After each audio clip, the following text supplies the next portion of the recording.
Hello, and welcome to my channel, From Chronic Fatigue to Chronic Abundance. I'm Kristin, and I'm here to share with you what worked for me in healing myself from severe chronic fatigue as a symptom on three separate occasions. It was like a 6, 7 year crazy journey of getting too ill to be able to work out, too ill to freely walk around, too ill to be able to hold a job, too ill to plan for the future and go to social events for the most part, to getting my life back several times. What helped me heal through multiple relapses, and what has helped keep me well and out of the relapse cycle for over 4 years now. I don't talk about the supplements and treatments and doctors I used because you know what? I'm only one person, but I needed different things every time I healed. Okay. So there's no one magic bullet for me to heal, there's no one magic plan, which means I can't possibly begin to tell you what you're going to need on your healing journey and when you're going to need it. Okay. For myself, I experienced needing to discover my healing journey each and every time, fresh, new. My body needed different things, okay? Even though I had the same symptoms that many of you have, which is severe physical fatigue, severe mental fatigue, experiencing the PEM, the post exertional malaise, also known as the crashes after overexerting ourselves. And sometimes overexerting ourselves is as simple as standing up, right? I was never formally diagnosed with ME/CFS, even though I had the symptoms. I had the symptoms for POTS.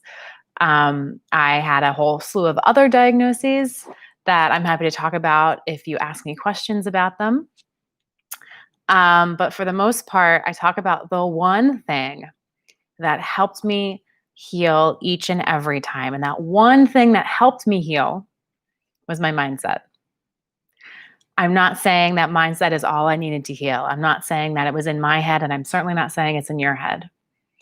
However, what I am saying is that my mindset helped me develop the thoughts and behaviors that led me on my healing journey. It gave me motivation and hope. It helped free myself from the heavy emotions that drain our energy. And it helped me live more of my life in the light emotions that give energy.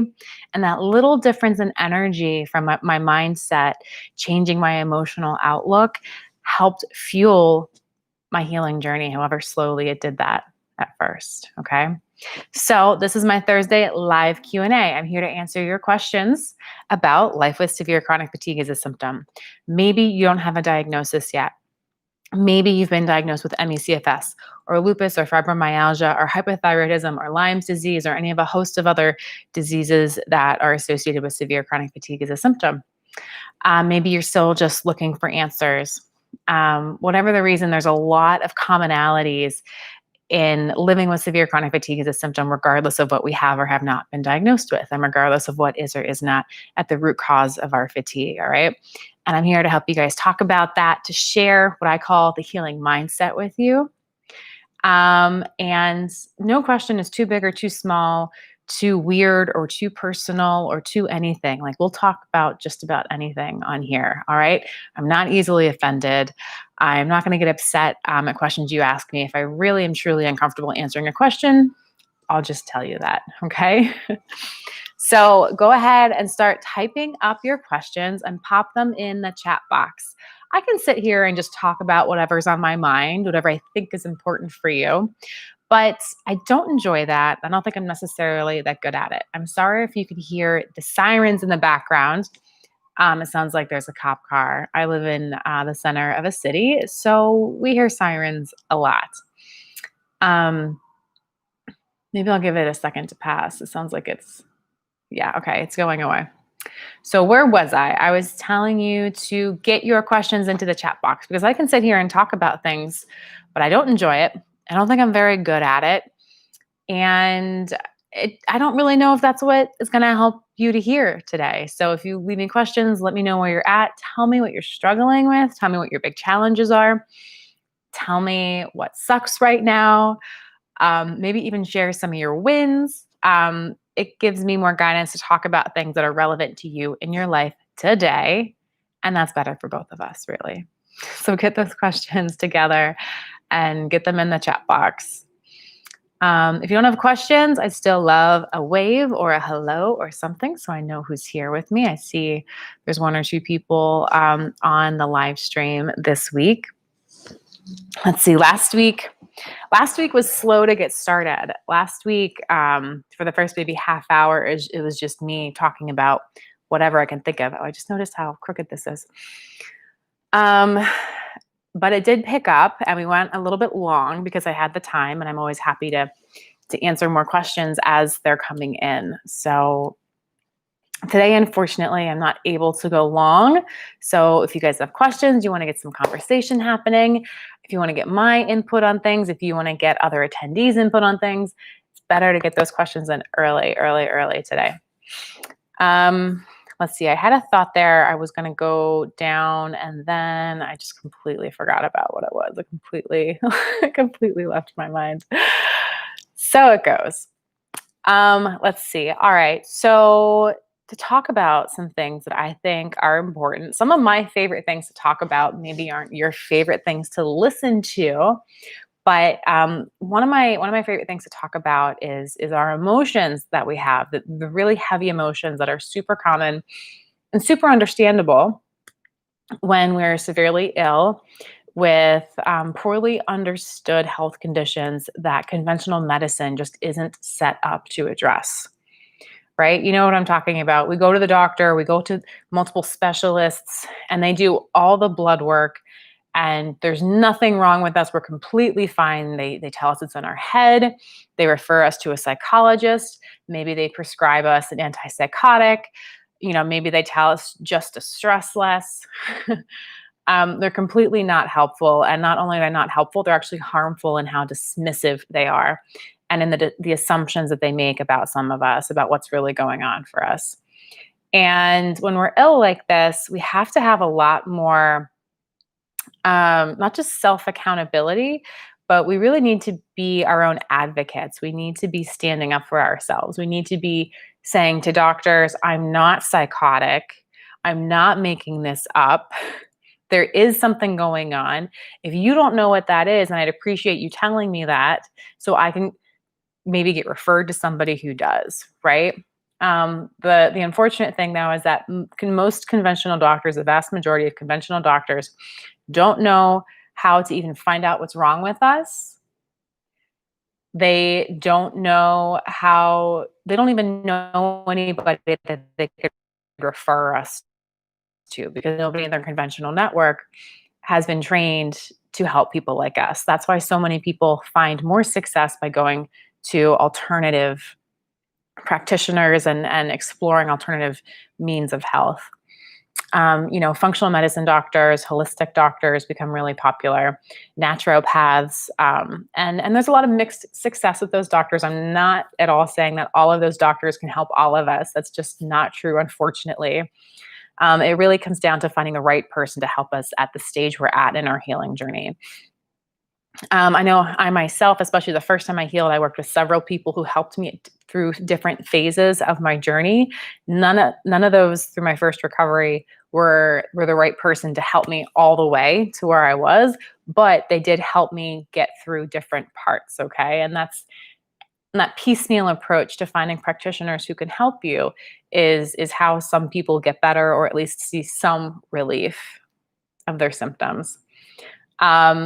It's rarer, but if you're really lucky, you are able to find one person, whether they're a medical doctor or they don't have any sort of official certification, who is able to help you get from where you are today to where you want to be fully health-wise.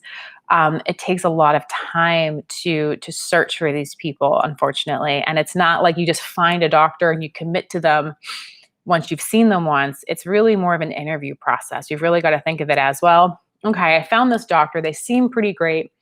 I'm going to schedule one appointment with them And I'm going to discover, do we have chemistry? Do they have the skill sets I need? Do I believe that they can actually get me to where I want to be? Do they listen to me when I speak? Do they believe what I tell them? Do they take the time to communicate effectively with me about what they're recommending and what they're thinking and why? Do they have time for me to have a conversation about what's going on with my health and where I'm at and where I want to go, and understanding all the things that I've tried, right? And if you're meeting with a doctor who doesn't meet these criteria, they're probably not going to be a great person for you to work with. And it probably means it's worth your time and your energy and your health to stop seeing them and go spend that time seeking out someone else who can help you. Yes, it's hard to think that it's going to take longer to find someone who can help you, but the reality is wasting your time on a doctor who's not really able to understand, listen, help you help you find any meaningful answers or knows what to do with the blood work results that they get is a waste of your hope and motivation. It's a waste of your physical energy showing up, and it's a waste of all the time that you need to spend recovering from the energy expenditure of going to work with doctors like this. It's You're typically better off minimizing interaction with those doctors until you find the right person. Now, I know not everyone has the means to be able to look for other doctors. Sometimes we are trapped into a particular doctor, a particular network of doctors, due to, benefits or, financial constraints or physical constraints.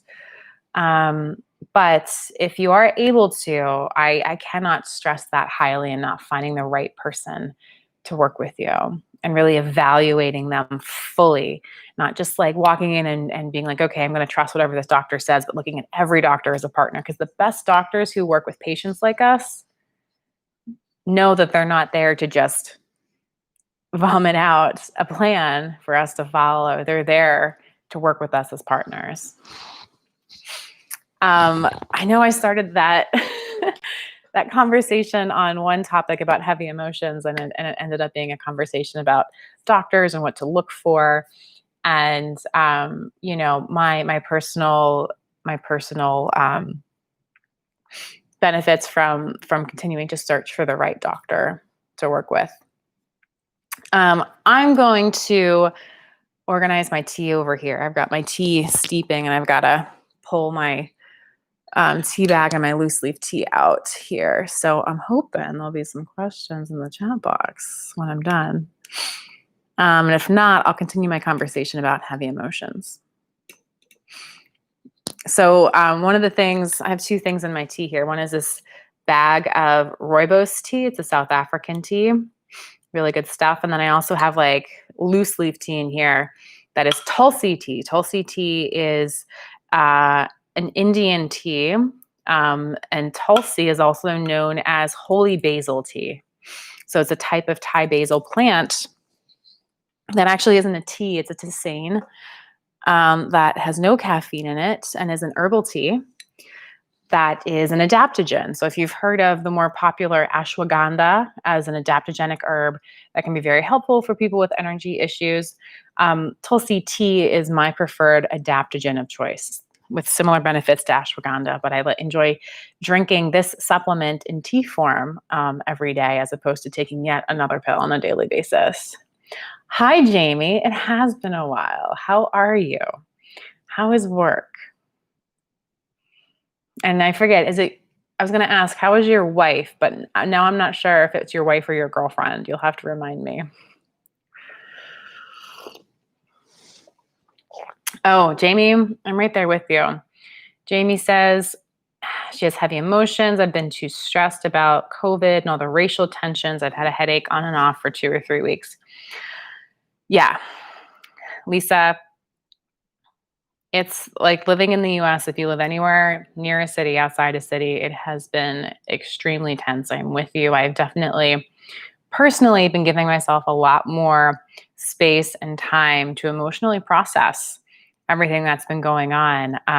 As I talked a little bit about last week, we had riots like on our literal doorstep. I live in an apartment building, and my street that my apartment building is on was being actively vandalized and looted for hours. I'm looking over to where it happened. I like watched my city burn. You could see cars set on fire. There was a section of like 3 or 4 buildings that caught on fire. I shouldn't say caught on fire. I should say were set on fire that night. And the helicopters in the air and the police and the National Guard, like right here in front of us. Yeah, I haven't had headaches, but I've been giving myself a lot of time to process, and it's taken a lot of energy and focus to really figure out how to process this stuff and what it all means to me and what to do about it. So, okay, girlfriend, you're both okay. That's great. Oh, Jamie, that's exciting. It's a bummer it's so far out, but it's great that you have an appointment with a doctor who deals with CFS very specifically.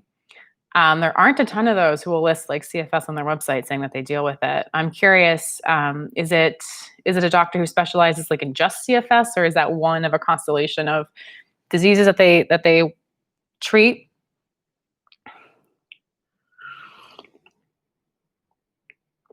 Yeah, Lisa's right by Chicago. I'm right in Philadelphia. Yeah, Jamie, it's sad in a lot of ways. It's sad to witness the destruction that's happened, but it's also really sad that this is what it takes for white people to listen to Black people. It's sad that this is still necessary and needed. It's sad that this is the only thing that us white people will listen to. There have been a lot of peaceful protests. There have been, very wealthy, affluent Black Americans who have tried to peacefully make a point about racism in this country and what's going on. And, like I'm thinking of Colin Kaepernick in the NFL, and he was fired. That's all that changed as a result of peaceful protests. But a lot more people are listening as a result of what's happening. So sometimes we need to hit rock bottom before we listen to the problems that are happening around us. And sometimes, I think events can be defined by how we respond to them more than what happened. And I see a lot of good responses happening around us. So I don't think it's all been in vain.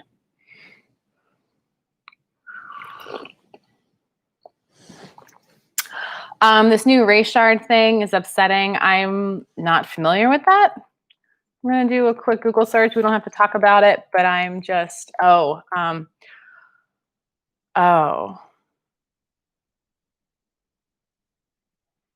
okay. Yep. That is really upsetting. You're right, Lisa. Really, really upsetting. But yeah, we don't have to talk about that.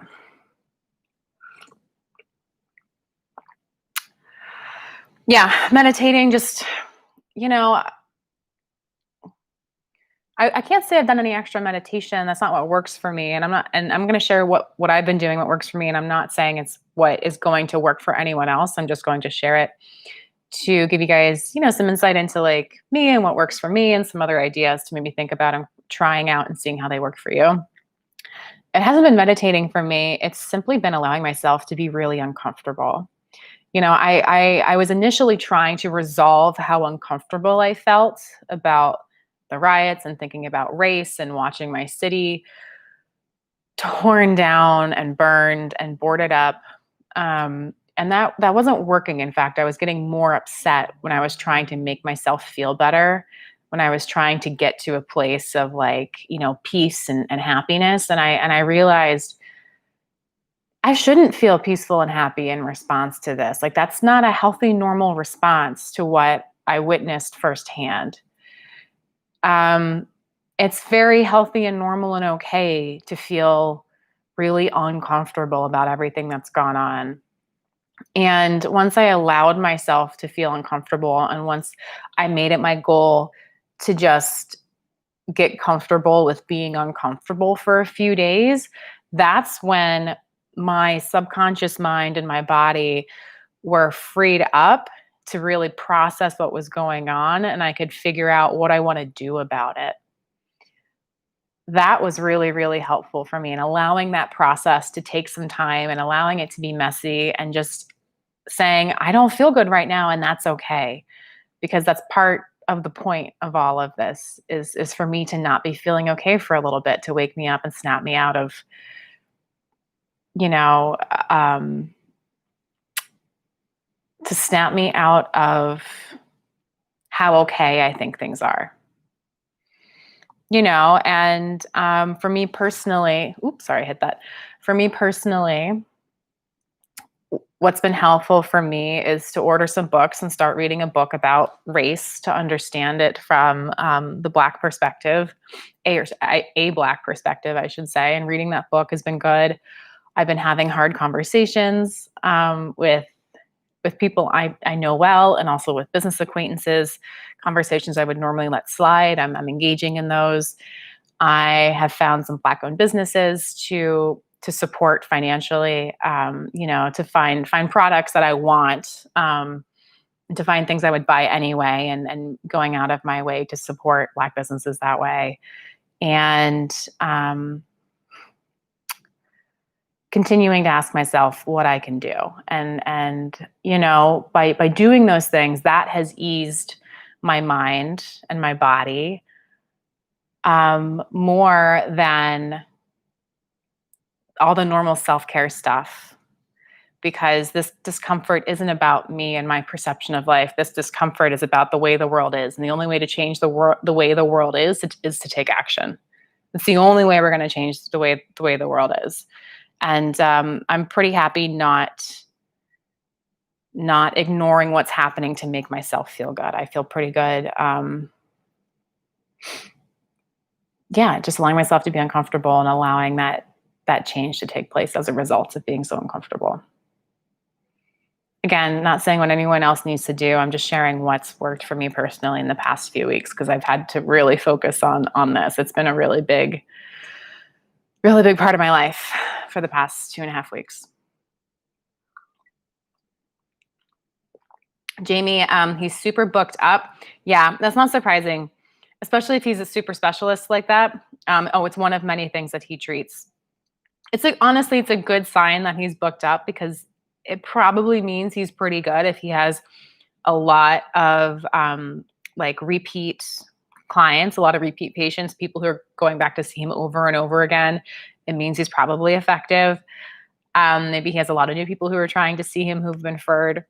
I think it's usually a good sign. It's not always a guarantee, of course, but it's exciting that you have something ahead of you. It feels like something good to look forward to. It's always a balance of looking forward to it, but not putting too many expectations on it, because you don't know how it's going to go.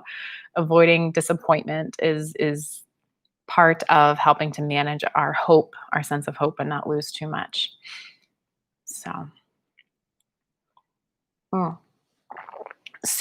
back to like heavy emotions and stuff, like I was talking about earlier.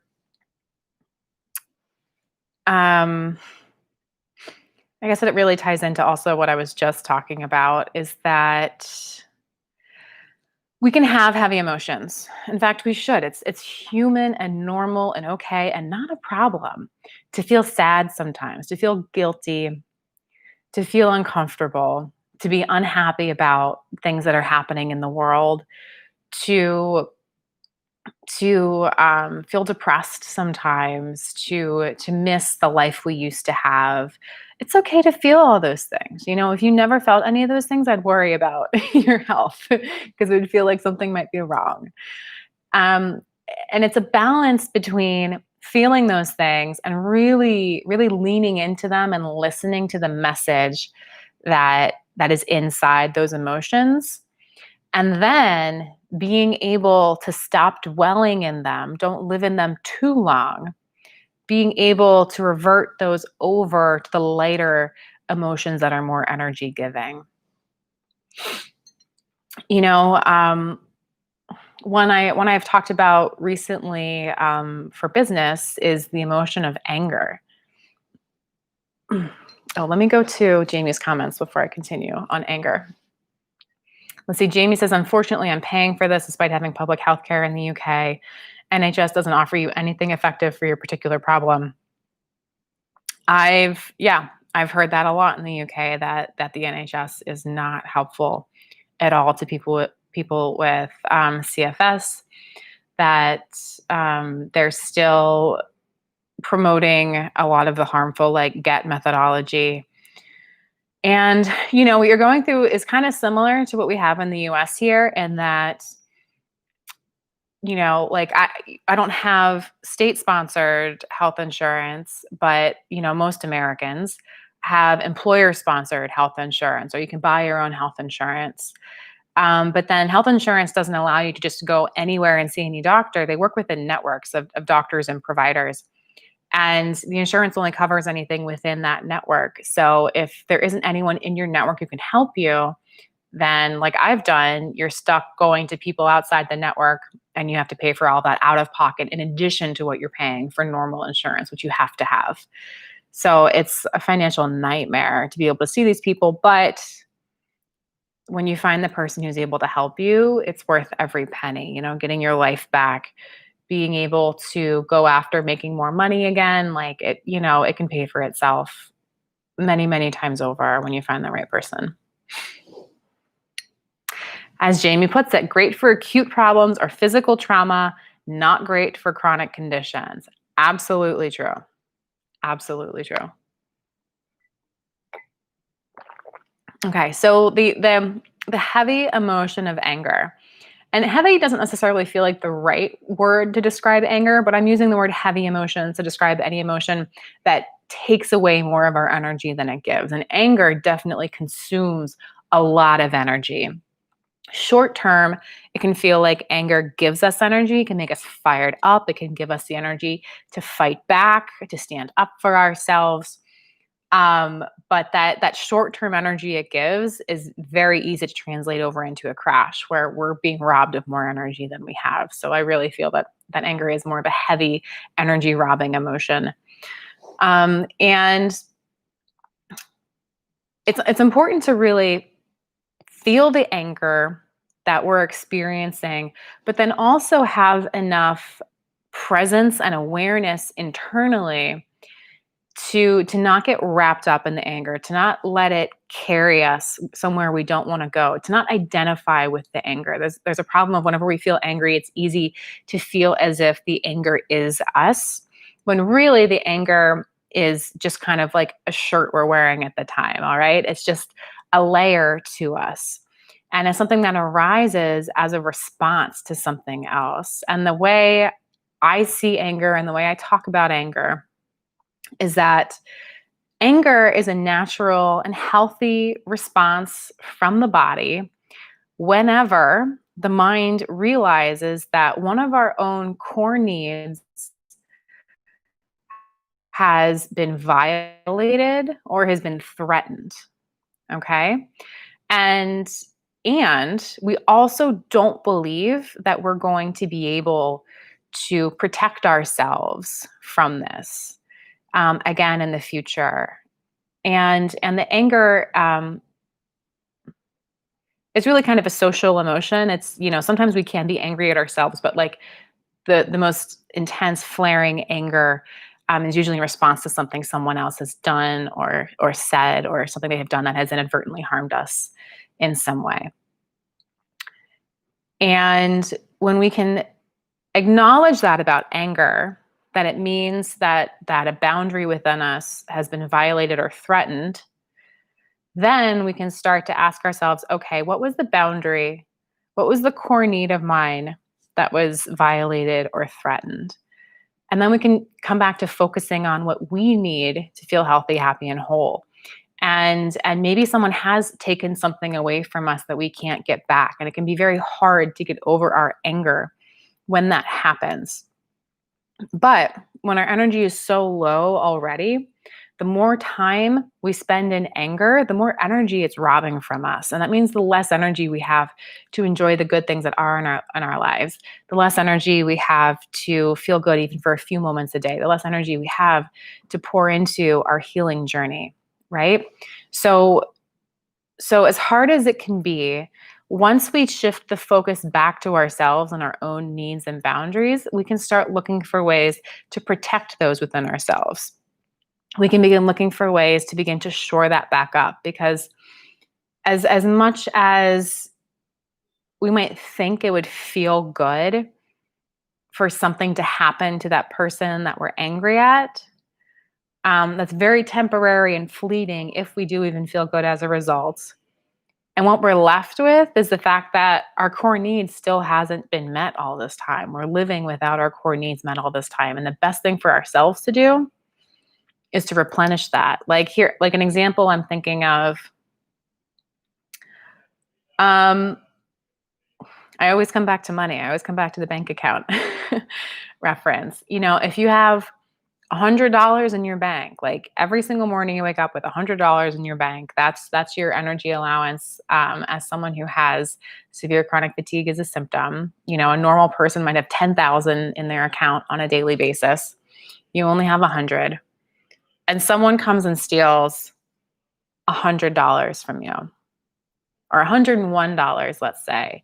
They've taken so much energy from you from something that they've done that you've crashed. You've gone negative, okay? Not only have you gone negative, but because it looks like an overdraft, you're now charged an overdraft fee, and your crash is sending you even more negative, okay?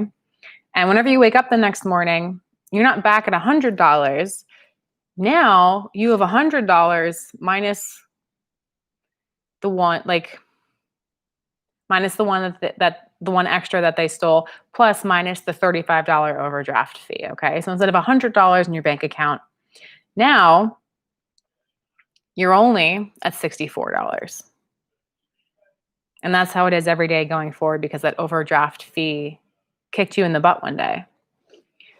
So you're actually harmed every day thereafter, because they've taken so much energy, they pushed you into a crash.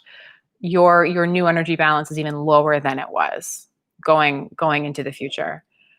And that is harming to you, not just in the moment, but into the future over the long term as well. And of course, you're going to be very, very angry at that person who stole $101 from you. No doubt you're going to feel anger.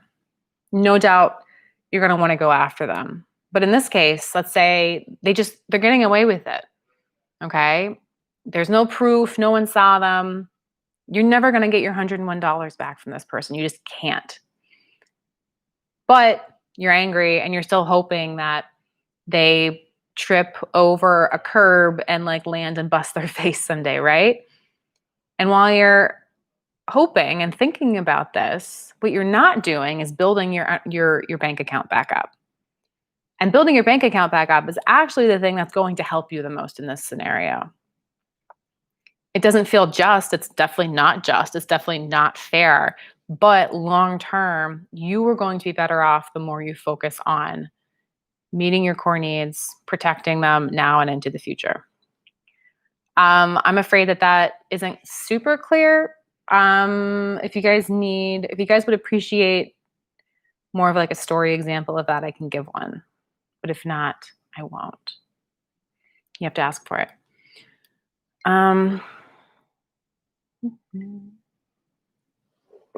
Isn't this mug cute? My baby sister gave this out as bridesmaids gifts when she got married last year. It's kind of my favorite now. Jamie said he gets it. Okay, good. Okay, good. Yeah, so I've personally found I've found tremendous benefit in learning how to interact with my emotions, how to not identify with them, how to extract the meaning from them, and how to get out of heavy emotions faster. So I'm wasting less energy on them, and I'm getting into the light, energy-giving emotions faster. Like the emotion of gratitude and love give you energy. They're wonderful feelings. Expressing them can be draining, but feeling them is actually very energy giving overall. And the more we can spend time in those lighter emotions, the better off we're going to be positioned to pour energy into our healing journey. And also, it turns out, for those of you who are into autonomic nervous system hacking, who are into helping prioritize the parasympathetic nervous system during the day, the body's rest and digest and heal response during the day. Feeling good, just like genuinely feeling good, not feeling bad, but genuinely having good feelings in your body is the best sign that the parasympathetic nervous system is activated. We can't feel good while we're in the stress response. We can feel energized, we can feel focused momentarily, we can feel some things that feel good, but just genuinely feeling good and relaxed only comes from being in the parasympathetic nervous system. So like this emotional stuff I'm talking about is also very physically based, and how our biology is working and functioning to allow our bodies the best chance they can give us to help us heal. This kind of stuff probably isn't going to get you all the way across the finish line when it comes to healing, but it's foundational in that if you're not in the parasympathetic nervous system, if you're in like stress response mode, then it's going to undermine anything else you're doing for your health. And if you're in parasympathetic nervous system mode, it is going to enhance anything else you're doing for your health. Okay. So it's kind of like a multiplier. It's either going to be detracting or adding to what you're doing. Both sides are going to be necessary. Oh, Jamie, I feel very little emotion, good or bad ones. Not sure why. Used to when I was younger. So I don't know. I hope this doesn't make you angry or anything, but it's a common stereotype that a lot of Brits are completely emotionless. And I don't know, and I'm saying that because I'm not sure if what you're feeling is like a cultural social phenomenon or if you think there's something physiologically going on with you. Some people do struggle to feel emotions because of chemical imbalances in their body. But from what I've personally seen in my life and experienced in my own life as someone who used to never feel themselves internally, is that most disconnection from emotions, I think, is actually social. We're told not to. We're basically told that if we have any wants or needs or feelings that don't help us be productive, then we shouldn't have them. We're told to just deal with it. We're told to just move on. We're told to just figure it out and just get back to whatever we're supposed to be doing. Stop crying. Stop whining. I don't care if you're tired. Just don't bother me and go do something productive, right? We're told that over and over again as we get older, and especially as we're adults. And this isn't a conscious thing that we do. But when we're told that message over and over again, and we believe that that's how we have to be, we survive, we adapt, we figure out anything we need to do to be able to just stop bothering people, stop being a burden, stop being too emotional, get back to work. And an easy way to do that is just to stop feeling what we're feeling. Because then if we're not feeling it, then we don't have to worry about it. And we can just focus on whatever we're supposed to be doing in that moment. And it is an effective tool for that. However, the problem is biologically, physically, it's not a sustainable one. It leads to a lot of problems for a lot of people. And then I've talked about this before.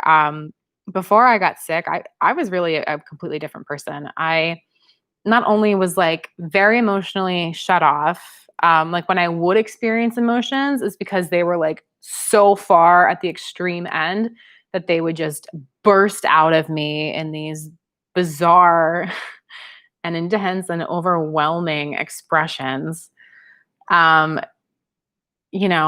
one's ever said it to me, but I sometimes felt like people might have seen me as bipolar. Like the people I was super close to, the people who I actually showed anything to, they're the ones who saw the outbursts, and I'm sure it was just crazy for them to see that come out of me because I would just be like so like stony the rest of the time. I was also very, very shy. The story I tell is that when I was in high school, I was 18. I went to the grocery store to buy tomato sauce. I walked all over this grocery store. For some reason, I couldn't find the freaking tomato sauce. So, naturally people are like, well, go ask somebody who works there. I went to go ask somebody who works there. Just the thought of talking to somebody I didn't know had anxiety flaring up inside me. My heart was racing. My palms were getting like sweaty and clammy. And as I turn a corner, like I still remember this clearly to this day, I turn a corner and I see like 2 or 3 employees just standing there talking, and I freeze. Like I physically cannot get myself to go walk up to them to say something. I'm so terrified of talking to somebody I don't know. And I'm obviously not like that anymore. Here I am talking to a group of people over the internet. And I used to not care about what I felt or how tired I was or how anything I felt ever. Um, because it got in the way of me doing all the things I should. I should be a good employee, a good worker. I should be working late. I should be partying hard. I should be working out all the time. I should be doing blah, blah, blah. And I personally think that's a huge part of what drove my body into the ground at such a young age, at 25. Was just never listening to my body at all. So I get you, Jamie. Even if it's a little bit different between the two of us. Jamie said, it would be ironic if that stereotype made me angry. Americans understand irony, right? You are right. It would have been ironic. Jamie says, I need to work on it. I tried therapy, but it didn't do much for me. I've tried writing therapy and surfacing emotions, but it's really forced. Yeah, Jamie, I had been through a lot of therapy before I even got sick, dealing with the repercussions of not allowing myself to have emotions or feel anything. Man, I know I've talked about this before. One of the things that was going on for me before I became ill, I had already been dealing with a massive eating disorder for over a decade by the time I got sick. Okay, I was severely bulimic, and I'm absolutely convinced. I can't prove this, but I'm absolutely convinced that being severely bulimic for a decade just threw my body completely out of whack, caused multiple nutrient deficiencies, caused all sorts of problems that just made me primed for the following health issues that ensued. And, as part of like trying to help me get over bulimia, I had gone to 5, 6, 7, 8 therapists. I don't know. I'd have to sit and think about it. I'd been to a behavioral disorder treatment center, like an outpatient program, for several weeks at one point. I'd seen therapists for like months and months and months at a time. I had done a lot, and none of that did anything to open up my emotions to me. None of that worked for me at all. Like the behavioral disorder treatment center helped me for a few months, maybe like 2, 3 months. And then it all just collapsed, and I was completely back to where I was before I was at the behavioral disorder treatment center. So I relate to conventional therapy not really helping at all with emotions or processing or solving any of my life problems. What finally worked for me was losing my identity to my health issues. My health issues had taken away my identity as a consultant. It had taken away my identity as a high earner because I couldn't work anymore. It had taken away my identity as a CrossFitter, someone who was really fit, because I couldn't work out anymore. It had taken away my identity as an entrepreneur because I couldn't work towards my goals, really. It took away my identity as a friend, as a girlfriend. And I was luckily working with an amazing health coach who had healed herself from all the same things we're living through. And when I had my epiphany that I didn't know who I was, I had no identity. And I was also struggling because I was doing all the right physical things. I was resting, I was taking supplements, I was following the plans I was supposed to follow, and like the progress was like that big. And I was like, what is going on? And that was when she's like, yeah, you're doing all of the right things. I'm sorry if you can hear that noise. It sounds like there's construction down below. She said that it's right. You're right. You've been doing all the right things, and you've also been not able to do all the things that you identify yourself with. She's like, do you think maybe there's something inside that you can begin to identify with? Maybe something inside that you're not doing that's going to help all the external things that you are doing to get better. And it opened up my mind in that moment to really emotionally being willing to try to do something new. And she got me to try meditation, and I got into meditation, and there's a lot of misconceptions about meditation. I don't really want to have a conversation about meditation and all the misconceptions that there are and how it is and how it isn't and all that. But I got into a style of meditation that was about engaging the parasympathetic nervous system.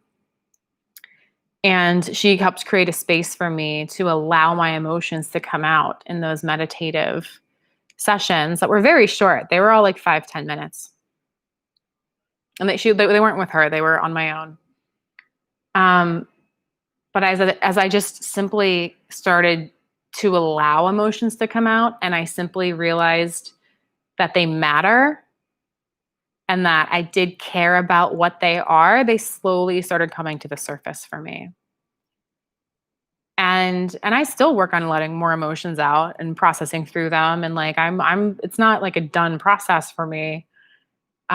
But it has been the most rewarding thing I've ever done because I didn't really begin to heal that first time I got sick until after I opened myself up to my emotions and my inner world through meditation. And also activating the parasympathetic nervous system. Like I said earlier, the mindset and the emotions and the meditation weren't what healed me, but they enabled the treatments and supplements I was taking to work better, right? Like they worked in harmony. That inner world work was a multiplier for the things I was doing externally, physically.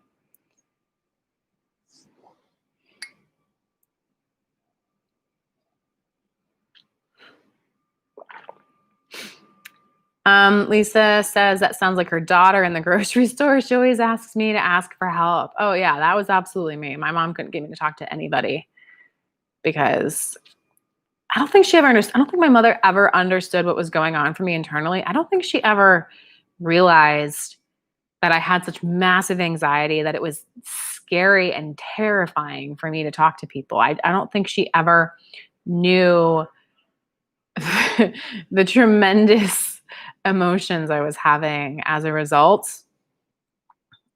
Yeah, I don't know. And I'm not saying your daughter's feeling that way. I don't know what's going on for her, but I can relate to asking mom to taking care of things. Jamie, you struggle with consistency. Your own worst enemy, really. No excuse, just idle. So in a lot of places, that would be referred to, Jamie, as self-sabotaging behavior, right? We're either doing things that aren't good for us, or we're avoiding the things that we know are good for us. That's called self-sabotaging. And the thing about self-sabotaging is that we tend to get really harsh with ourselves. We tend to judge ourselves. We tend to, that's getting really loud. I'm really sorry if that's distracting the background. We tend to get really hard on ourselves. We tend to judge ourselves harshly for not doing what's in our best interest. And that judgment is actually getting in the way of us taking care of ourselves, because now we've added in shame and judgment as additional emotional blocks to doing the work that we know we should be doing. And it's really more about it's realizing that there is some internal driver. There's something happening in your internal world that you're not aware of, you're not connected to, that needs to be listened to in order to generate that sustained habit. Just let me know if this is getting too loud. I don't know what they're doing out there. Kind of lost my train of thought there. Oh, yeah, self-sabotaging behavior. It means that there's an inner driver, there's something in your inner world, there's some emotion, there's some thought, there's some belief or a limiting belief that is leading to you not doing this thing you think you should be doing. Now, The thing about getting in touch with your inner driver is that you have to be completely open-minded with what comes out, because a lot of people hear this and kind of think like, oh, it just means that I need to like listen to my emotions and figure out what's stopping me from doing this. And if you go in with that expectation of looking for what's stopping you from doing this, it might actually block you from seeing what's actually there. We need to go in with an open mind, because sometimes what's really going on is that you have a resistance to something that actually isn't the most helpful thing for you. Like, um,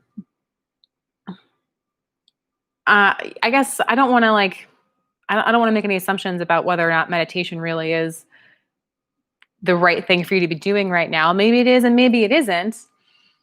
But let's just say, for example, maybe there is something internally that's trying to speak up and is trying to say, you don't need to be doing meditation, Jamie.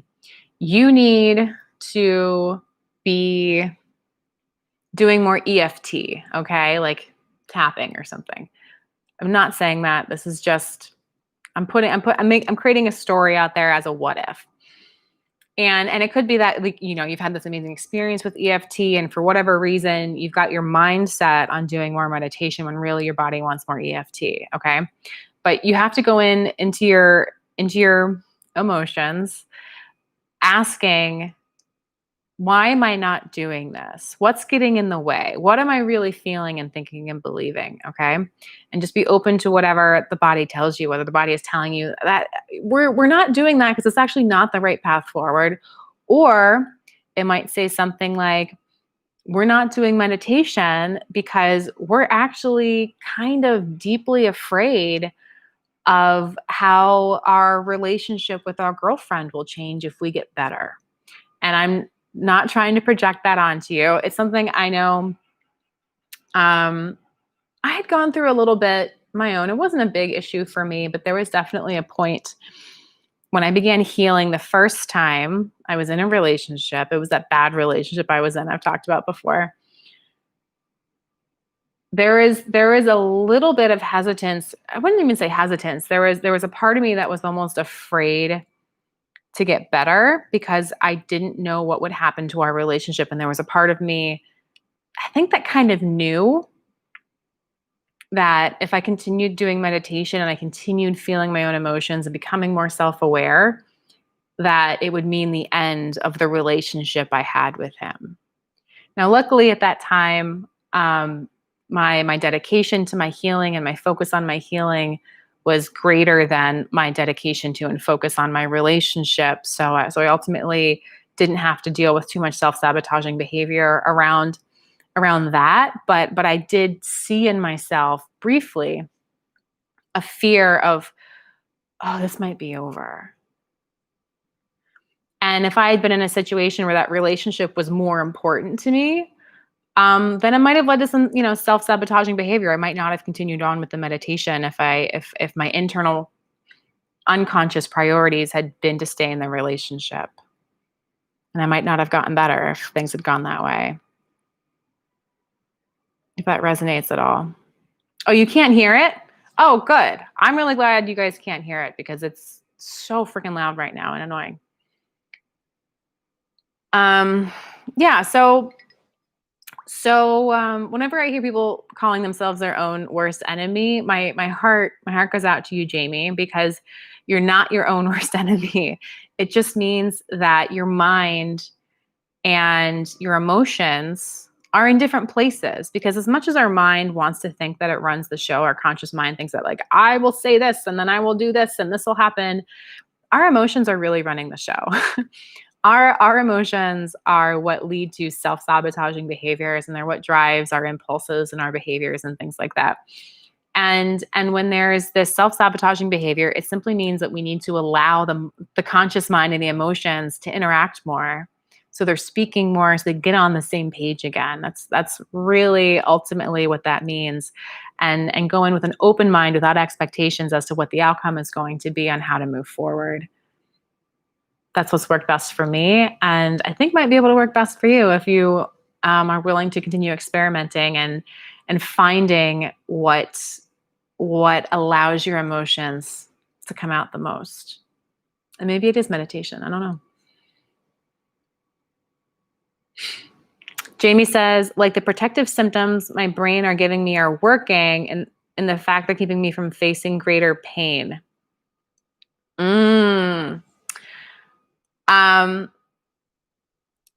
Kind of.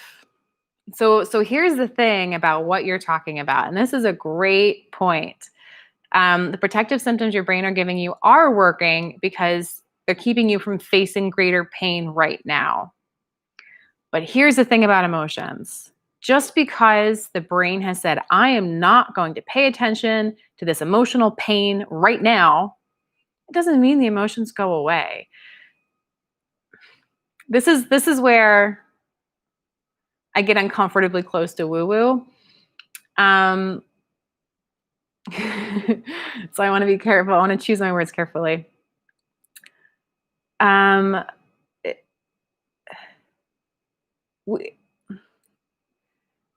All right, so there's emotional theory out there, and I don't know how much science there is for this. I don't know. But there's emotional theory out there that unexpressed emotion stays in the body as tension, right? Whenever we can't express something, whenever we're resisting an emotion, our conscious mind, our ego mind is telling us not to feel something, we're not dealing with it. That emotion doesn't go away. It finds a place in the body and lives there until it can be expressed. So yes, while your ego mind is protecting you from pain in this moment right now, what it's actually doing is it's creating tension and stress in the body that gets carried out over time. So over time, you're actually costing yourself a lot in terms of energy and pain and health whenever your ego mind refuses to allow yourself to experience pain. The most efficient way to process your emotions is to deal with them as they come up, because then you're not storing them. They're not creating stress and tension in your body. You don't have to deal with them later. You're basically just like, when you don't feel things, you're just storing up a bank of things you're going to have to deal with at some point. Or massive health issues are going to give you some other pain to deal with. All right. Like I said, this is like some emotional theory. There's a lot of smart people who believe it. Science isn't quite there yet, as far as I know. Maybe you believe this too, and maybe you don't. I personally ascribe to this. I feel like it describes my relationship with my emotions over the years as it's changed. So it's kind of like the brain, like the ego brain protecting you from pain right now is kind of like saying, I want to buy this thing, but I don't want to spend the money right now. So what I'm going to do is I'm going to buy it with my credit card. Because when I buy it with my credit card, I don't really have to pay for it today. I'm paying for it on credit. And then I can worry about paying for it next month. But here's the thing, like if you don't pay it off quickly enough, you accrue interest. And you have more money you have to pay off over the... Okay, I know you guys can hear that. It's my building's alarm system, fire alarm system. Attention, an emergency has been recorded. All occupants go to the nearest exit and await instructions. Do not use elevators. Repeat, do not use elevators. I need to go. Maybe we can finish this next week. Oh, or maybe we can finish it in the Facebook group later today. If you guys want to hop in the Facebook group, you can request access from the link in the description of this video. I'll get you in, and I will make it a point to post something in the Facebook group about this later today. Okay, bye guys.